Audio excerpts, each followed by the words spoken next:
be our first video in the series on how to play c6 and d5 against everything. So we got d4, c4, or knight f3. Like, basically, you can play c6 or d5 against everything. Whether or not you're going to get a Slav structure is if they don't play e4.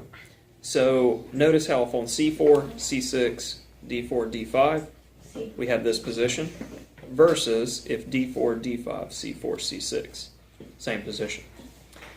So going back, the last example will be knight f3, and we'll start with the sideline first.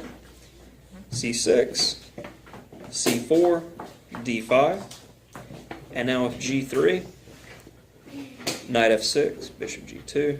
A cornerstone of what we're doing with our opening with black is this move a6, which is known as the Chebanenko.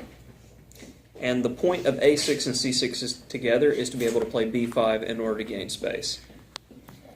So after a6, say if he castles, when you play b5, you're getting ready to win this pawn for free. So typically they're going to take, and it's a very easy scheme of development at this point for both sides.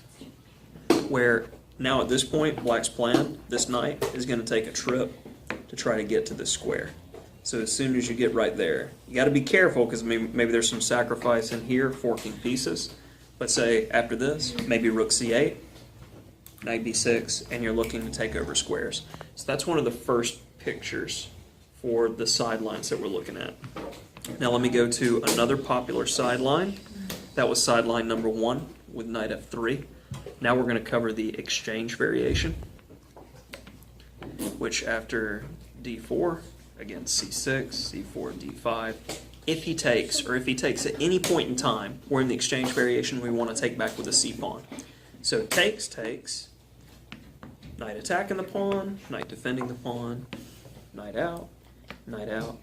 He brings his bishop out. Now, if the bishop comes here, we play knight e4 to attack his bishop again.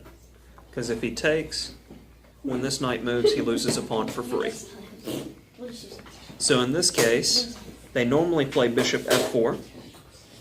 And now, this square is a landmine square. We don't want to deal with that problem. So just a6, simple. And you're waiting also, so after e3 is played, bishop g4 pinning. He breaks the pin, and we're just going to simply finish our development. Rook's going to the open file, no problems. Okay? So that covers the sidelines with the Slav, and that'll end the first video. In the next video on the Slav, we will do the 2 main lines.